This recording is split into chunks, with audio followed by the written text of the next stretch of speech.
Live from New Delhi, you're watching DD India News Hour, India's voice to the world. I'm Ramesh Ramachandran. Coming up in the next hour, India announces strategic partnership with the Philippines, signs a raft of deals, ramps up defense ties as Prime Minister Modi hosts President Marcos in New Delhi.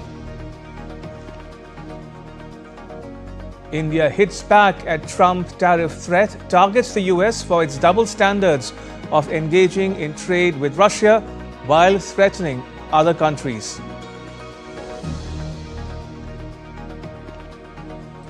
Cloudburst in India's Uttarakhand wreaks havoc, wipes out settlements, massive rescue operation underway as scores of people feared missing. And Japan signs a $6.5 billion deal to build Australia's next-generation warships, marking Tokyo's biggest defense sale of its kind.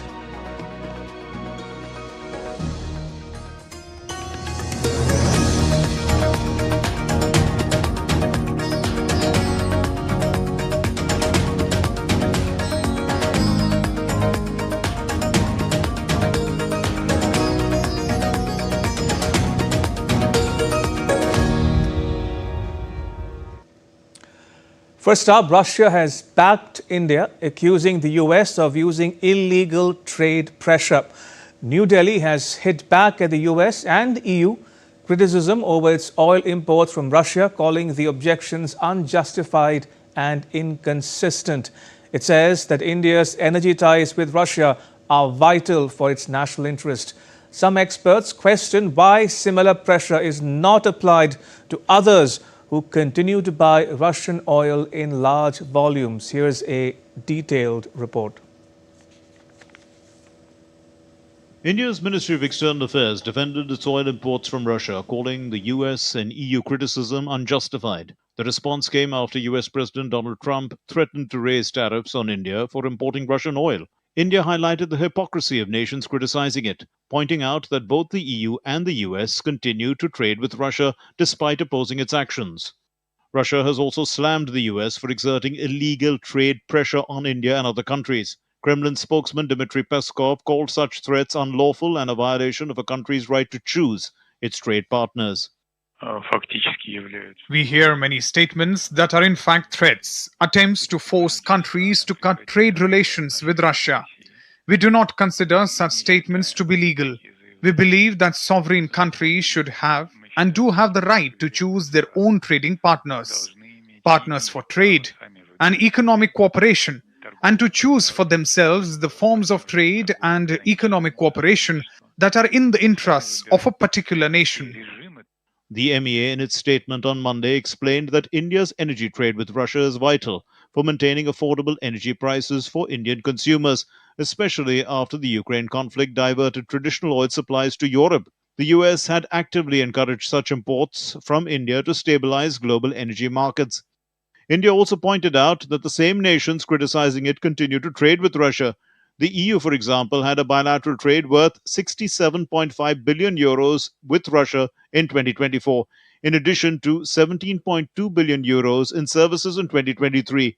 This is significantly more than India's total trade with Russia during the same period. Moreover, Europe's imports of LNG in 2024 reached a record 16.5 million tons, surpassing 2022's record of 15.21 million tons. The important question is India buying Russian crude oil illegitimately? Is it breaching the price cap? Is it buying sanctioned oil? There is no evidence of that happening. There is no one who's suggesting that India is breaching the price cap, that India is doing something illegal. Given that, I don't see why and how India can refuse to buy Russian oil forever. India has faced continued pressure from the US and EU over its oil imports since the start of the Ukraine conflict. Experts believe that while tariffs may impact India's exports, they question why Trump isn't applying the same pressure on China, which buys Russian oil to the same extent. The US and EU criticisms are seen as inconsistent acts, particularly given their ongoing trade with Russia. Amid international pressure, India remains steadfast in maintaining its stance and protecting its national and economic interests. Bureau Report, DD India. All right, joining us is Dr. Mohan Kumar. Dr. Kumar is a former Indian ambassador to France and Bahrain. Now, for the benefit of viewers joining us from around the world, Dr. Kumar has enormous expertise in the area of international trade and multilateral negotiations. He was India's lead negotiator, first as the GATT, or the General Agreement on Tariffs and Trade, and then at the World Trade Organization, or the WTO. He has served on multiple GATT and WTO panels relating to dispute settlement. Dr. Kumar, welcome to DD India News Up. Now, first up, what did you make of the Indian government's terse response to Trump's tariff threat? What would best describe its tone and tenor? Combative, conciliatory, or cooperative? Thank you very much for having me. I actually liked the tone of the statement because it was terse, as you say, and it was factual. And I think that's the right approach. I wouldn't want to get into what the Hindi-speaking people would call tu-tu, ma-ma with the United States. Put it out factually and say what the facts are and allow the audience, whether it is the domestic audience or the international audience, to interpret the statement and come to their own conclusions. I think that's the best way forward. I think the important thing, Ramesh, is that we need to maintain continuous dialogue with the United States, which means we shouldn't stop negotiating with US at any point of time. And secondly, recognize that this is an important partnership. Yes, we are dealing with turbulence, which hopefully will be passing. So put out factual statements for the audience and for the people who want facts in order to interpret the decisions and to put your point of view across. Right. But otherwise, I would say keep the negotiations going, because my sense is that the United States and President Trump may be also playing hardball, because it is true that several rounds of negotiations have happened.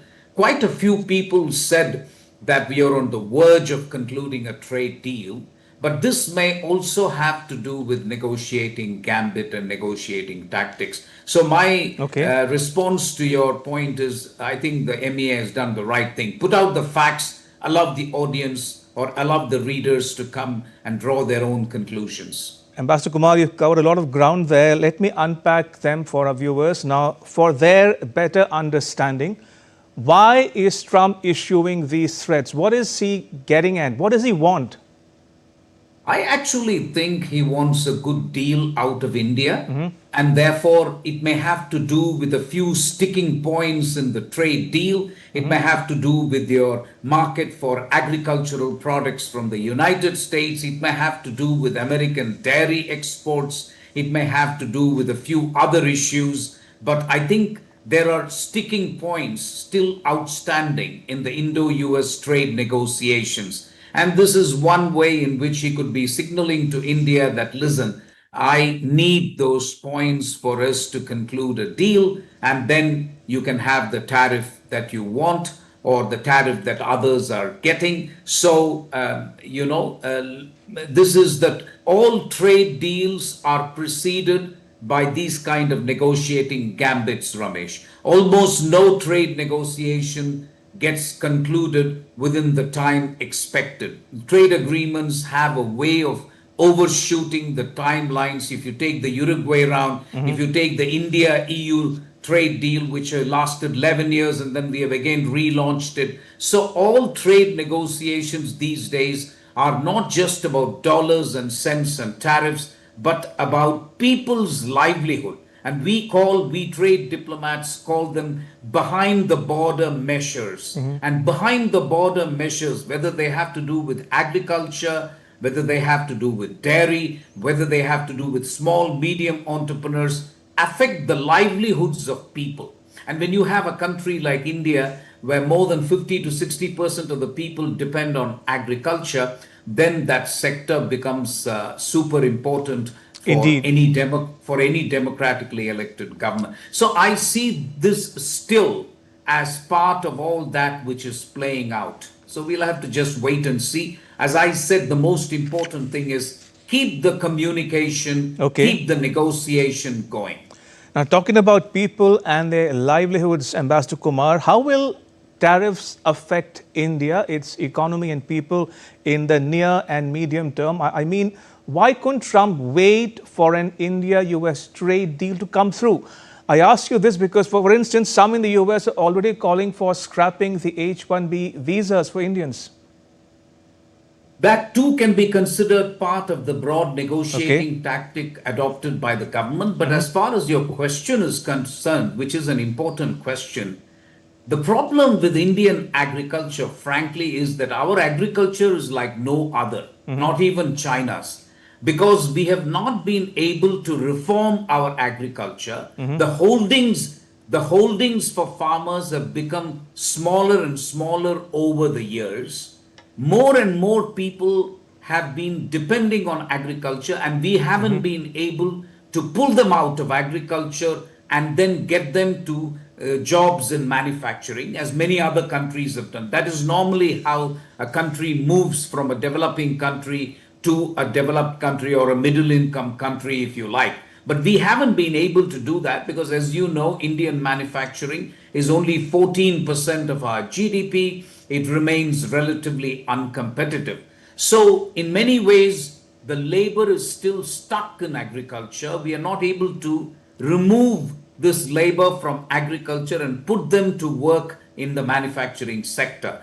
Given this situation, and given the fact that we are not very competitive in terms of our agriculture sector, if you allow American exports, which by the way are subsidized, America does subsidize its farmers. Very few farmers, very few people are involved in mechanized agriculture in the United States. If you allow them to export agriculture goods at very low tariffs, then the Indian farmers will become completely uncompetitive. So it is a livelihood concern as far as agriculture is concerned. And that is, I think, what we must convey. There are a couple of other issues. One is our profound disinclination for genetically modified food, and Americans have adopted genetically modified food hook, line and sinker. We haven't, and there are concerns about the impact or the potential impact of genetically modified food in the environment. And then of course there remains the issue of dairy exports from America to India, where even the milk that is produced in the US, it is done by cows which are likely to have consumed meat or blood or whatever you call it. So that milk is also something that arouses sensitive, shall we say, emotions in India. So for a variety of factors, if you see the India-UK FTA, for example, which we have just concluded with UK, we have pretty much got a carve out for agriculture and dairy. And that, I'm afraid, is the way forward for India. So we will have to explain this to our American interlocutors, convince them that this is not an area where, Adam Smith's free market principles can work in India, because it simply is too politically sensitive and livelihoods are at stake. Indeed. And Ambassador Kumar, I don't want us, you or I, to second guess what New Delhi or Washington, D.C. will do going forward. But that said, how should India respond if Trump does not back off? Can India move the WTO against the US, for instance? You can, but it will be largely symbolic, because unfortunately the dispute settlement mechanism of the WTO has collapsed. The second rung of the dispute settlement mechanism, called the appellate body, which is very akin to our Supreme Court.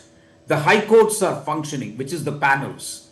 But the appellate body, which is the equivalent of the last port of call or appeal, has simply collapsed. So that is not going to bring you much relief. I would say that instead of getting into a tit for tat trade retaliation, which would actually only be suicidal, I would say that even if the United States ups the ante, I think we should keep negotiating with them tell ourselves and give ourselves a reasonable period of time during which to negotiate. And then after a couple of months, 3 months, if everything fails, then we can review what we have to do. But I think the relationship is simply too important for India to throw the baby out with the bathwater. I wouldn't recommend that at all. I would recommend that we continue to negotiate in good faith and keep doing it until we can achieve our objectives. Fair enough. Give it time, says Ambassador Kumar. Keep talking to the US is what he prescribes. Dr. Kumar, do stay on. I'll come back to you in just a bit for your take on India-Philippines relations in light of Prime Minister Modi hosting President Marcos in New Delhi for talks. But still to come on DD India News Hour.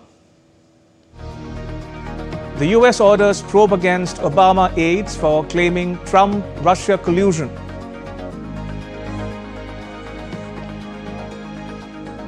Bangladesh marks the anniversary of the July 2024 uprising. And Imran Khan's supporters rally in Pakistan on 2 years of his imprisonment.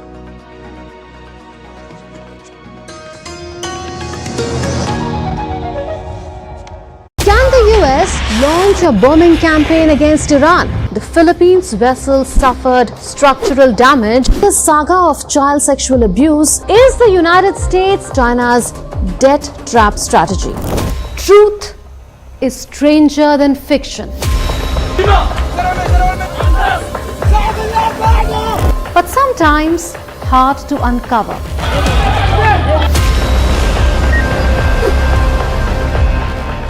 Trust us to tell the truth, unadulterated and pure, of every story that matters to you.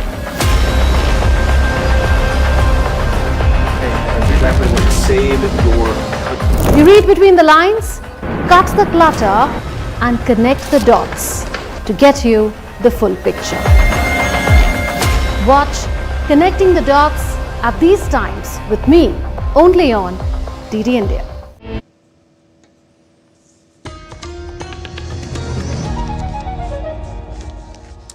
You're watching DD India News Hour. I'm Ramesh Ramachandran. In a major step away from its post-war pacifism, Japan on Tuesday signed a landmark $6.5 billion defense deal with Australia to build warships, its most significant pact since lifting a ban on arms exports in 2014. Under the agreement, Japan's Mitsubishi Heavy Industries will build 3 frigates of the Royal Australian Navy starting 2029. Now, a frigate is a small but fast Navy ship that travels with other ships in order to protect them. An additional 8 frigates will be constructed in Australia.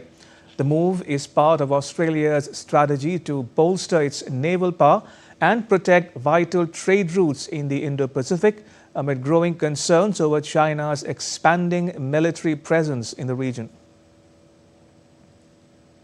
Clearly the biggest defence industry agreement that will ever have been struck between Japan and Australia. In fact, it's really one of the biggest defence exports that Japan has ever engaged in.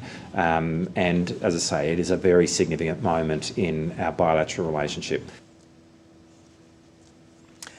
Exactly 1 year ago to this day, Bangladesh witnessed a seismic shift. Its longest-serving Prime Minister, Sheikh Hasina, was ousted on 5th August following intense student-led protests. Since then, chaos has been ruling supreme in the nation under an interim government led by Professor Muhammad Yunus. 1 year after the ouster of Bangladesh's longest-serving Prime Minister Sheikh Hasina on August 5, 2024, due to widespread student-led protests, the country grapples with instability and lawlessness. The interim government led by Nobel laureate Muhammad Yunus has banned Hasina's Awami League party, raising concerns over democratic backsliding in the country. Minority rights have also taken a major hit under Yunus, with attacks on Hindus becoming more and more frequent. Bangladesh's largest minority organization reported over 258 incidents of violence against minorities in the first half of 2025. Human rights violations and attack on journalists have also increased manifold in past 1 year. A report by Canada-based Global Centre for Democratic Governance raises alarm over rise in mob violence in Bangladesh. From August 2024 through July 2025, at least 637 people, including 41 police officers, were lynched in acts of vigilante justice, marking one of the deadliest waves of extrajudicial killings in the country's recent history. By contrast, 51 lynching deaths were recorded in all of 2023 under the previous administration. Mob lynching deaths increased 12 times compared to 2023. A report by Rights and Risks Analysis Group says the attacks on the journalists under Yunus from August 2024 to July 2025 increased by about 230% in comparison to attacks under former Prime Minister Sheikh Hasina from August 2023 to July 2024. 195 criminal cases were filed against journalists, which is a 558% increase in comparison to 35 cases filed against journalists between 2023 and 2024. Hasina earlier issued a statement that said she never resigned and urged Awami League members to continue their struggle for justice, peace, and religious harmony. Bureau Report, DD India. In Pakistan, more than 150 activists of the main opposition party, the Pakistan Tehreek-e-Insaf or the PTI, were arrested on Tuesday during nationwide protests marking the second anniversary of former Prime Minister Imran Khan's imprisonment. Nearly 120 arrests were made during overnight raids and early morning crackdowns, while the remaining took place during demonstrations in Lahore. But party spokesperson Zulfikar Bukhari claimed that more than 200 supporters were detained in Lahore alone.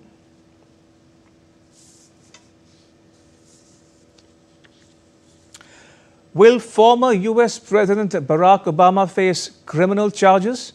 The question arises after US intelligence chief Tulsi Gabbard accused Obama of conspiring against Trump in the run-up to the 2016 US presidential election. DD India's Tripti Tripathi reports.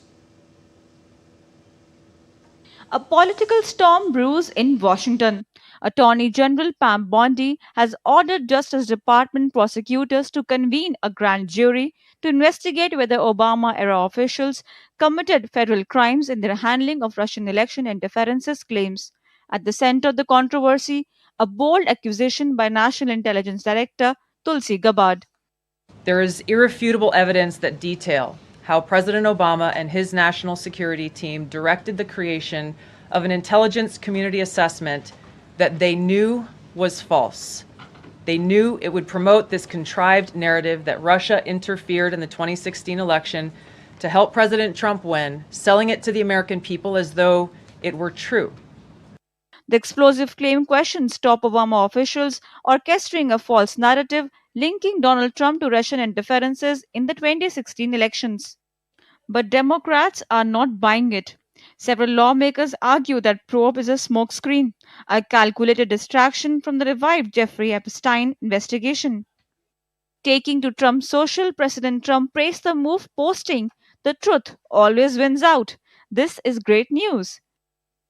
Just last month, Trump publicly accused Barack Obama of treason, alleging the former president led a conspiracy to sabotage his 2016 campaign by falsely tying him to Moscow. A US intelligence assessment published in January 2017 concluded Russia had indeed attempted to interfere, using cyber attacks, fake news, and troll farms to hurt Hillary Clinton's campaign and tilt the race towards Trump. But the same report said that there was no concrete proof that Russia's effort actually changed the outcome. Russia has consistently denied any involvement. As the grand jury probe begins, the nation is left to grapple with the question, was the real interference foreign or domestic?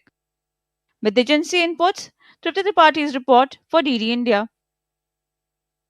In more news from the U.S. House Oversight Committee on Tuesday subpoenaed former President Bill Clinton and former Secretary of State Hillary Clinton for depositions in connection with the Jeffrey Epstein investigation. The Clintons were among multiple former U.S. government officials summoned by investigators. The committee also voted to subpoena Epstein's former partner and co-conspirator, Ghislaine Maxwell. The deposition is set for 11th August. Maxwell, who is serving a 20-year prison sentence for child sex trafficking, was moved to a prison in the state of Texas last week.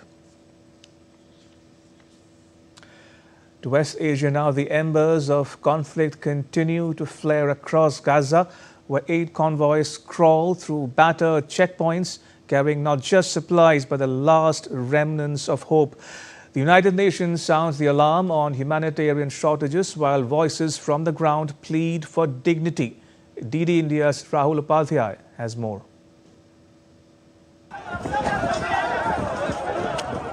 On a scorched Tuesday, dozens of aid trucks rolled towards Gaza, each carrying crumbs of hope across a battlefield of despair.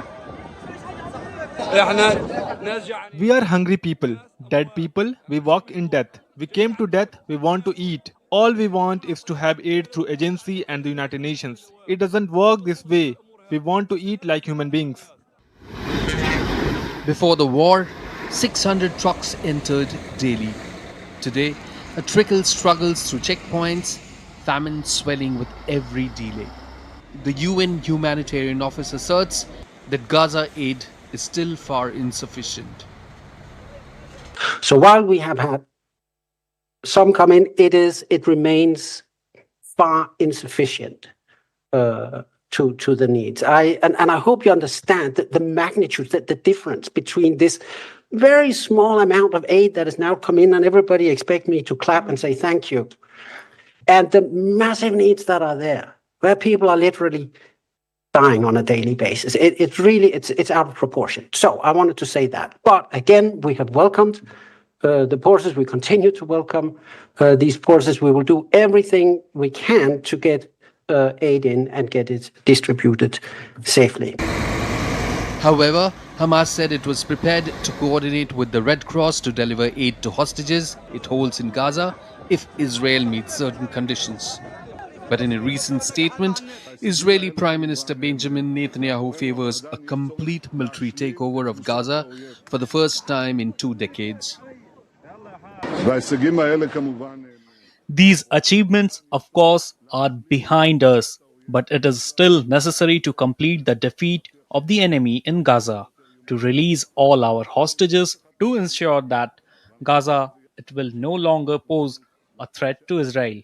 We are not giving up on any of these tasks. We will do it together through the great sacrifice of our male and female fighters. As Gaza burns, the region trembles. From Yemen, missiles rain in solidarity for Hamas. Though most are intercepted, even the debris add fuel to the fire. Rahul Upadhyay's report for DD India. And now take a look at what else is making news around the world. In Turkey, authorities at a popular seaside resort in Izmir province cut drinking water access to just several hours a day, with nearby villagers having to draw water from a shrinking aquifer 170 meters underground. It's a sign for many of the region's dire water crisis amid prolonged drought.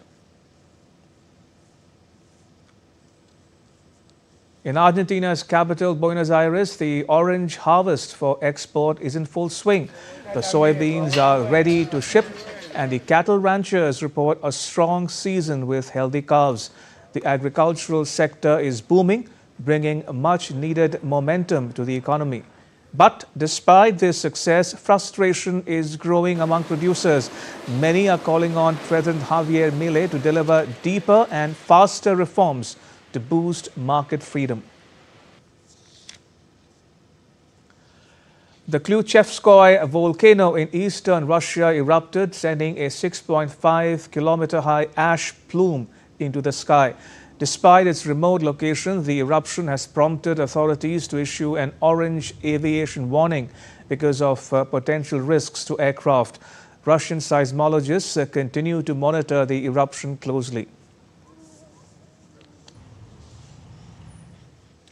Still to come on DD India News Hour.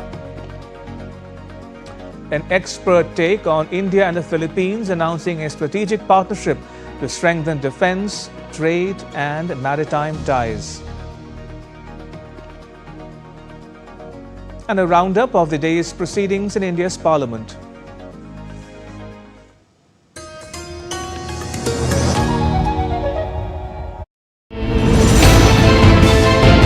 Geopolitics and trade deals.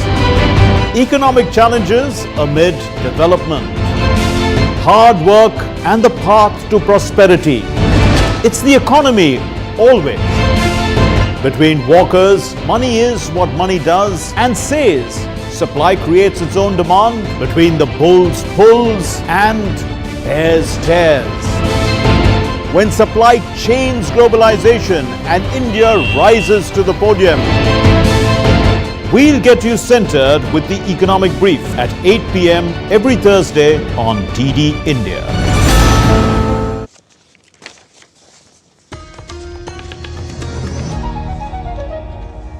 Welcome back. You're watching DD India News Hour. I'm Ramesh Ramachandran. A quick recap of the headlines.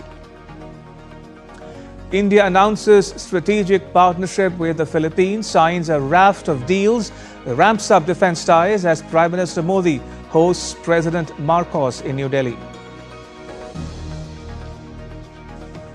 India hits back against Trump tariff threat, targets the US for its double standards of engaging in trade with Russia while threatening other countries.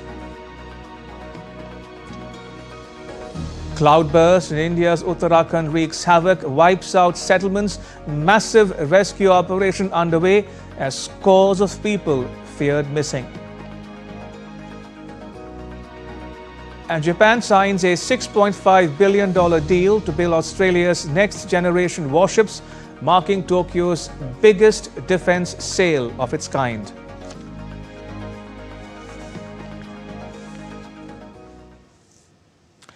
Now, India and the Philippines on Tuesday entered into a strategic partnership with Prime Minister Modi, asserting that the strengthening of defense relations was a symbol of deep mutual trust between the two nations. Philippines President Ferdinand Marcos is visiting India from the 4th to the 8th of August. This is his first visit to India since assuming the office of the President of the Philippines.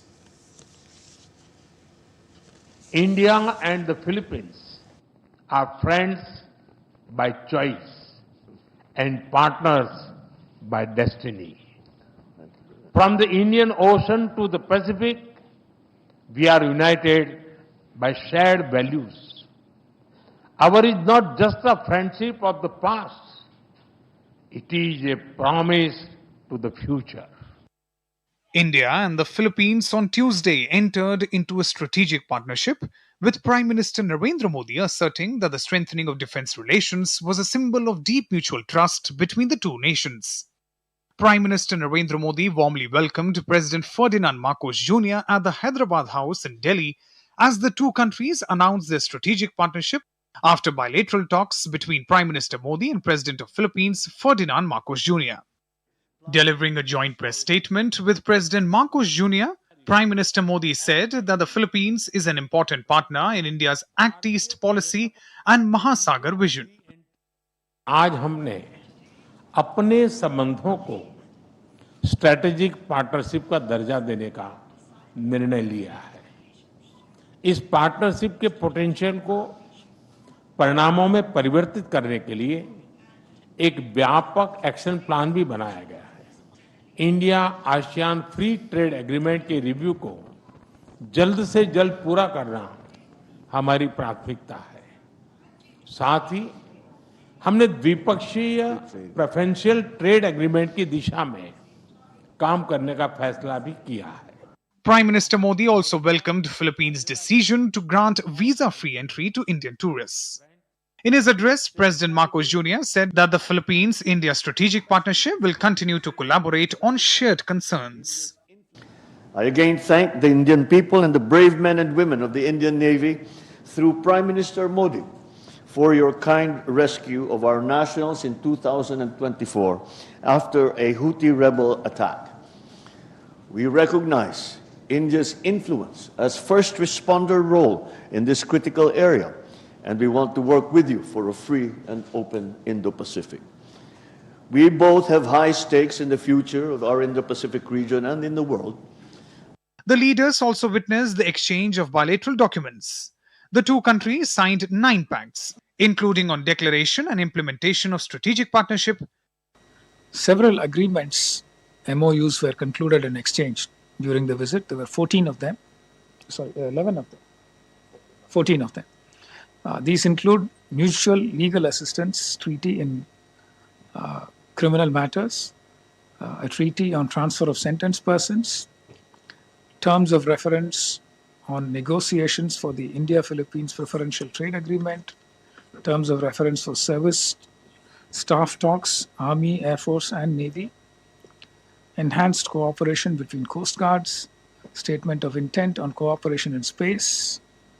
As India and the Philippines are celebrating 75 years of establishment of diplomatic relations, the two leaders released a postage stamp to commemorate the occasion. Prime Minister Modi also thanked the Philippine government for condemning the April 22nd Pahalgam terror attack. Earlier in the day, the visiting Philippines president was accorded a ceremonial welcome with a guard of honor at the forecourt of the Rashtrapati Bhavan or the President's House. President Marcos Jr., who is visiting India from August 4 to 8, also paid his tributes to Mahatma Gandhi at Rajghat. Bureau Report, DD, India. President Draupadi Murmu received President of Philippines Ferdinand Marcos at the Rashtrapati Bhavan on Tuesday. She also hosted a banquet in his honor. Welcoming President Marcos on his first state visit to India, the President said India and the Philippines share a long-standing friendship which is based on civilizational contacts, historical ties and common values. The President noted that both countries have common interests and concerns in the maritime domain, especially in humanitarian assistance and disaster relief and search and rescue. As partners, we can learn a lot from each other in these fields. Right, Dr. Mohan Kumar continues to be with us. Dr. Kumar, thank you for your patience. Good to have you back on the News Hour broadcast.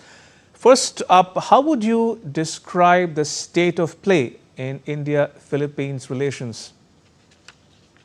This is a hugely important visit, Ramesh, because first thing that has happened is they've upgraded the relationship to a strategic partnership, right, which I personally think would have been done even earlier. Remember, we had supplied BrahMos missiles to Philippines, I think about 3-4 years ago. You don't supply BrahMos missiles to a country with which you do not have a strategic partnership. So I would say that is a bit overdue, but better late than never. And I think it's fantastic that we've been able to do it when the Philippines president is on a state visit to India.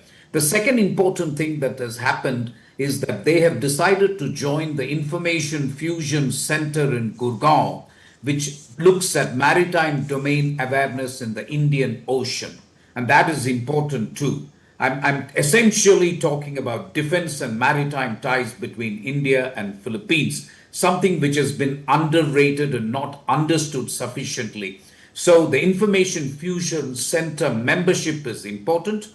Joint patrols are happening in the South China Sea or happened yesterday, just as the Philippine president was visiting India, and that is important.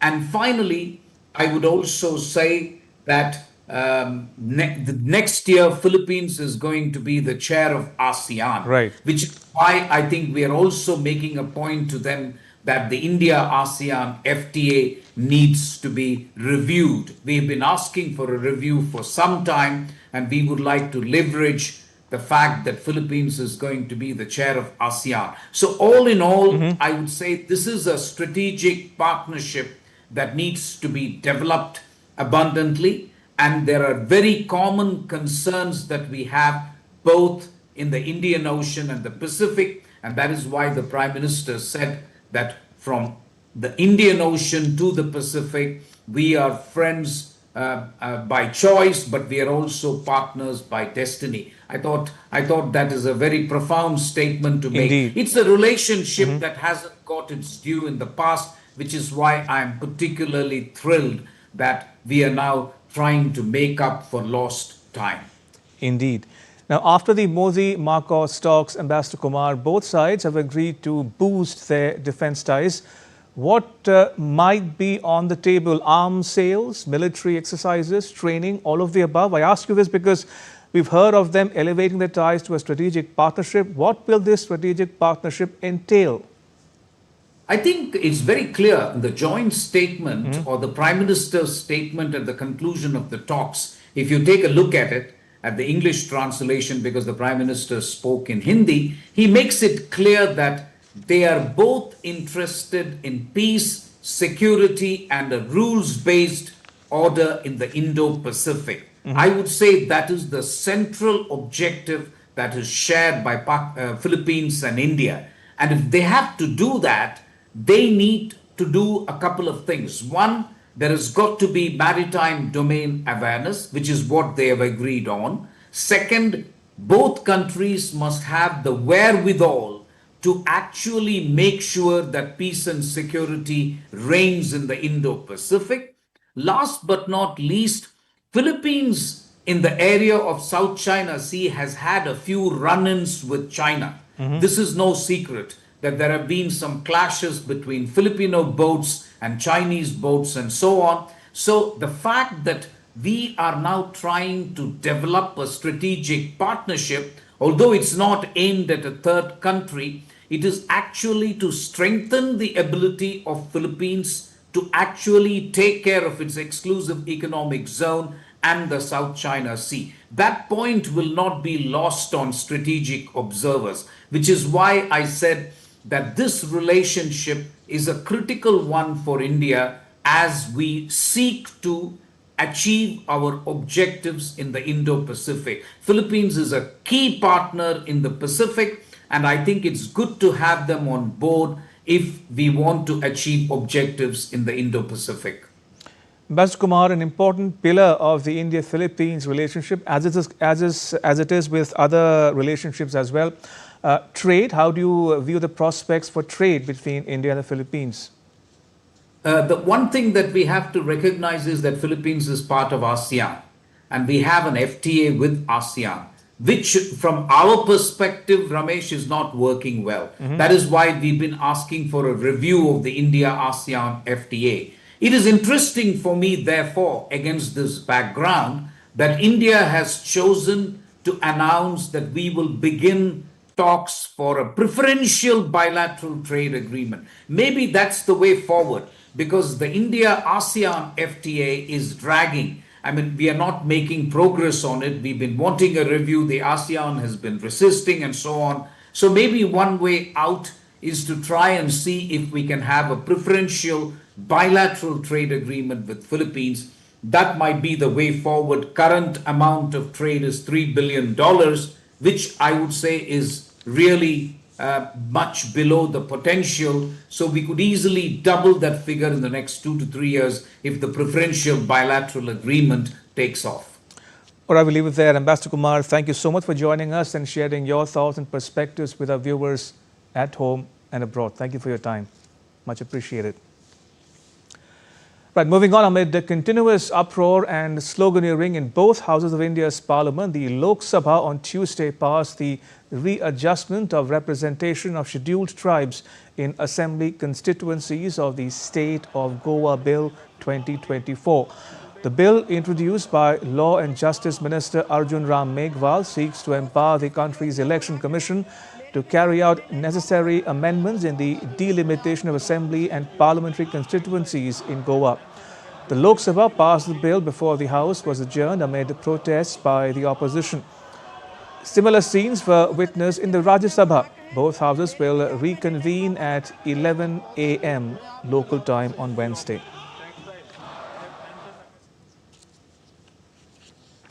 And now take a look at what else is making news in India.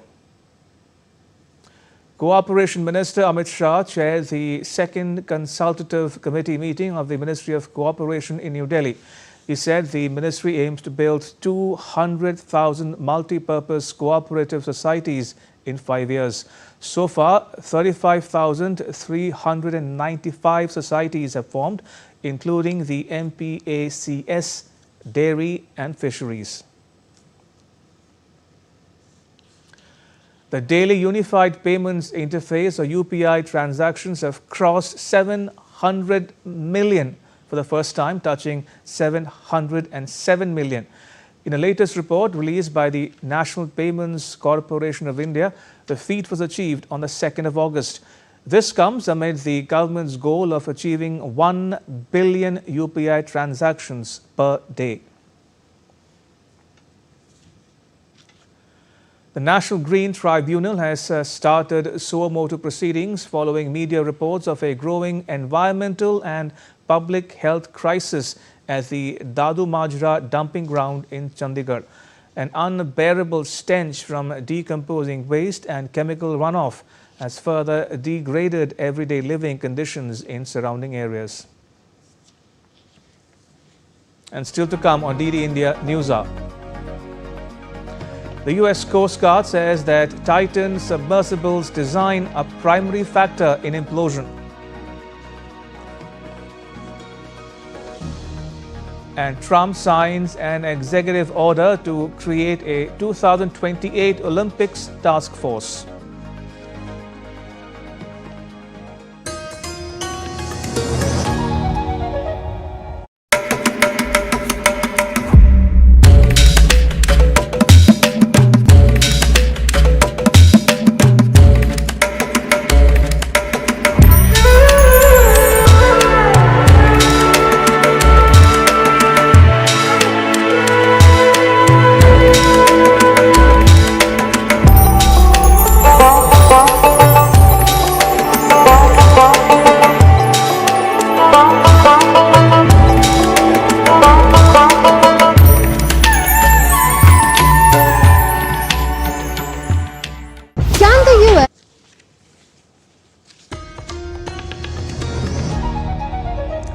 Welcome back. You're watching DD India News Hour. I'm Ramesh Ramachandran. Nature unleashed its wrath in Uttarkashi's Dharali, where a sudden cloudburst turned calm into chaos. In just minutes, homes vanished, lives were lost, and an entire village was swept away. Rescue operations are in full swing, with the Army, NDRF and local teams racing against time. With more rain on the radar, Dharali stands as a grim reminder of nature's unpredictable power and human resilience. DD India's Mihir Maikuri has more. Dramatic visuals from Dharali in Uttarkashi, Uttarakhand, capture the sheer fury of nature in destruction mode. In a matter of minutes, a deadly cloudburst turned this once peaceful region into a zone of destruction and despair. It was on Tuesday afternoon when the skies over Dharali near Harsal unleashed a violent cloudburst. Within moments, a massive surge of water and debris came rushing down the mountainside, engulfing every sign of human existence. An entire village is reported to have been wiped out, with scores of residents still missing. Harsil के पास लगभग 3 kilometre के आगे एक 7 ताल है और 7 ताल से निकलती है क्षीर गंगा। उसमें काफी तेज पानी का बहाव और मलबे के साथ आया है और इसने धराली मार्केट जो हमारी है उसको बुरी तरह से प्रभावित किया है। अभी इसमें कोई संदेह नहीं कि प्रॉपर्टीज डैमेज हुई हैं। Rescue and relief operations were launched immediately from local authorities to the Indian Army and to the National Disaster Response Force teams are working in a full-scale emergency response. बहुत तेज गति से मलबा आया है पानी के साथ। हमारा प्रयास है कि इस समय में सभी को जल्दी से जल्दी राहत के काम किए जाएं, बचाव के कार्य किए जाएं। जिला प्रशासन के लोग वहां पहुंच रहे हैं, साथ में हमारी सेना के लोग, एनडीआरएफ, एसडीआरएफ, आपदा प्रबंधन विभाग लगातार कोशिश कर रहा है कि हमारी सर्वोच्च प्राथमिकता है कि सभी को इस समय राहत की जाए, सभी को बचाया जाए। While many lives have been saved, tragically some could not be rescued in time. Taking to microblogging platform X, Prime Minister Narendra Modi expressed deep condolences for those affected by the cloudburst in Dharali. He also spoke to Chief Minister Dhami, assuring that the centre is closely monitoring the situation and providing all possible support. Meanwhile, members of parliament from Uttarakhand met Union Home Minister Amit Shah. The Home Minister also spoke with CM Dhami and posted an update on X stating that ITBP and NDRF teams have been rushed to the site and are actively involved in rescue efforts. With heavy rains continuing across the region, the Meteorological Department has issued a high alert for the next 24 hours. While rescue efforts are in full swing, the situation remains critical, depending much on how weather conditions unfold in the coming hours. Mihir Makri for DD India. Events are wreaking havoc in various parts of the world too. Torrential rains disrupted the daily lives of locals in Hong Kong and cities surrounding South China's Pearl River Delta on Tuesday. Massive disruptions in hospitals, schools and law courts prompted the Weather Bureau to issue its highest weather warning.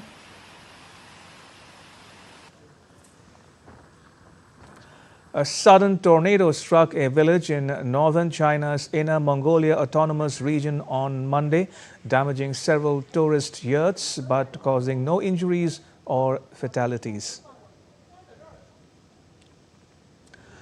Japan recorded its highest ever temperature over 40 degrees Celsius on Tuesday. More than 53,000 people have been hospitalized for heat stroke this year alone. And both local and foreign tourists in Spain's Madrid endured sweltering conditions on Monday as temperatures soared to 37 degrees Celsius. The intense heat prompted many to seek shade under umbrellas, stay hydrated with water and cool off with ice cream or fresh fruit. The Titan submersible implosion that killed 5 people was the result of a critically flawed safety culture at Ocean Gate, the final U.S. Coastal Guard report on the disaster said on Tuesday. This is a final report of the Marine Board of Investigation into the Titan submersible implosion, which caused the deaths of all 5 passengers in June 2023. The implosion was preventable, the chair of the U.S. Coast Guard Marine Board of Investigation said. The Titan was on a tourist expedition to the wreckage of the Titanic, a British passenger liner that sank in 1912. In an unprecedented move, Sri Lanka's parliament has voted to impeach and remove Deshbandhu Tennakoon from his position as Inspector General of Police. Now, this marks the first time in Sri Lanka's history that a sitting police chief has been ousted through a parliamentary process. The decision follows months of legal and political turmoil surrounding Tennakoon, who had been under suspension. Earlier in March this year, he had surrendered before the Matara Magistrates Court in connection with the 2023 Veligama Hotel shooting incident. To sports news now, Olympic bronze medalist Aman Sehrawat and Antim Pangal headlined the Indian squad for the World Wrestling Championships in Croatia from 13th to 21st September. Sehrawat sealed his spot in the men's 57 kg category. He made his World Championships debut in 2023 but was ousted in the pre-quarterfinals in Belgrade. Deepak Punia made the men's 92 kg spot his own with 2 dominant victories. Meanwhile, Pangal sealed the women's 53 kg spot by winning her trial bouts without conceding a single point. Reigning Asian champion Manisha Banwala grabbed the women's 62 kg slot. Trump has signed an executive order to create an Olympics task force to handle security and other issues related to the 2028 Summer Olympic Games. The task force will coordinate federal, state and local government work on transportation. It will also streamline visa processing and credentialing foreign athletes, coaches, officials and media. The U.S. will host the Olympics in Los Angeles in 2028. Last month, the organizers released the first look of the Olympic schedule. And before we close, the 9th Ladakh Dipal Rangam Dostan was celebrated with great enthusiasm on the Union Territory Declaration Day of India's Ladakh. With the theme of compassion, The event showcased traditional rituals, cultural performances and community spirit, reflecting Ladakh's unity and rich heritage.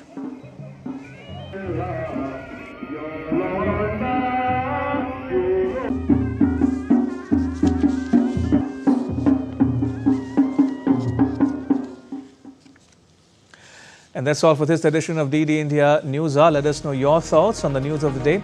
You can get the latest news and updates on the DD India mobile app. It's available on both Android and iOS platforms.